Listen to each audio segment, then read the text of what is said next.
A Satanist is religious. A child sacrificer is religious. So the point is that is a argument thrown in to take away from the validity of our information. But I mean, Steve, look at all the occultism everywhere. Look at all the pyramids and all the Kabbalah. And I mean, the world is awash in occultism and Harry Potter. But then we talk about Christianity. It's like, ah! And I'm not saying I just got to say this: it is an invalid intellectual argument. It's nothing but a personal opinion. And again, I would hope for the gentleman's sake that he learns to turn religion into relationship and understand this, that it's a far different cry. And Alex, I make no apologies for it. Listen, the people that have ears to hear are listening. The people that have eyes to see are seeing. The people that are ready to do are doing. And when you do what you do and I do what I do, and people have done nothing who say, well, you guys would have a bigger audience, I got to tell you something. I'm only out to speak to those who have ears to hear and eyes to see. No, I hear you, but I think I understand you're rebuking the people that can't stand hearing the show. He was just mentioning what does he do about them. And, my answer to them is they need to get a little bit thicker skin if it's so upsetting to them. But see, they're afraid. Something in them doesn't want them to hear this. Because they don't want to have to deal with God or his demands or his judgments. And see, that's something you cannot deal with that. Everybody says, God bless America, and you ask, okay, based on the nature of the living God, how can he bless evil? Because the only one that's promulgating or putting forth evil is Satan. So it's a contradictory mindset, in my opinion. Yeah. Okay, let's go ahead. I mean, you can deny that God and the devil exist, folks. Okay, you can try to deny that all day. The issue is you can't deny that the world leaders are a bunch of Luciferians. That's a fact. Now, why is that? Well, what are you going to do about it? Let's go ahead and talk to Bill in Connecticut. Bill, you're on the air. Go ahead. Hey, Alex, how you doing? Good. How you doing, Steve? God bless you, man. Thank you. Hey, guys, I know what you've been talking about all day here today, and it's all great, but I just wanted to throw this at you. Did you know that Air Force One buzzed downtown New York City this morning? Yes. Mayor Bloomberg is flipping out. These guys had fighter jets and everything flying all around downtown Manhattan. Okay, and they thought that there was another terrorist attack on. Can you think of the symbolism of that? This is going on. Yeah, think of the symbolism of that. You've got Air Force One over the Statue of Liberty. I'm told by people that saw the event, caller, that Air Force One literally flew over the Statue of Liberty.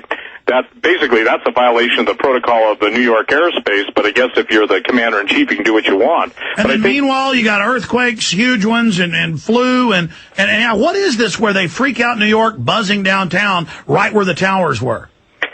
Well, I think it's important. The towers going down, and listen to this, Alex, on the largest area of, a real estate that has been whether people want to admit it or not, there's the Mystery Babylon part of the Book of Revelations is still interesting. The kings of the earth commit fornication with this entity known as Mystery Babylon. I think it's fascinating now when you were talking, Alex, just moments ago about the religious, quote, images of Jesus being covered up, and in its place the triangle with the luminous message that the face in the triangle is now the all-seeing eye. I think that what we're seeing is the announcement, and quite candidly, I think in occult terminology, I think this is what David Wilkerson is worried about. I think New York is going to get hit with such an incredible set of circumstances that the whole world is going to reel in revulsion and shock at what's going to get ready to happen to New York, and I'm not thinking it's that far off.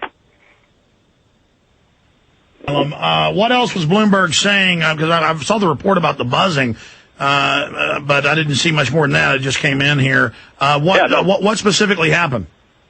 Well, no, they had it on TV.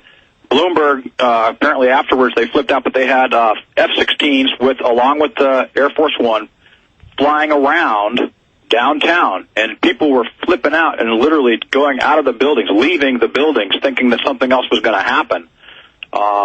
Down there, that was first thing this morning. Bloomberg flipped out and called a press conference pertaining to it, and the White House sat there and said it was a photo op.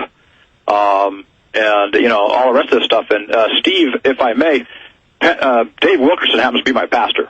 Oh, fortunate. Then you know what a wonderful man he is. Absolutely. And, I think it's,